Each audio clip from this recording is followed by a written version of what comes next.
తన ప్రాణాలే నీవని హర్మేచగా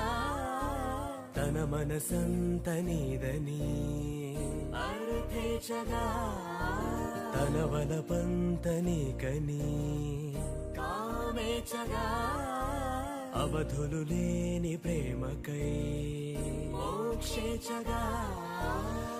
మూడు ముళ్ళతో 7 అడుగుల అగ్ని సాక్షిగా ఇద్దరు ఒకటిగా మారగా మరుపేలేని సంతకం వెళ్ళి పుస్తకం మరు జన్మకి తొలి సోగ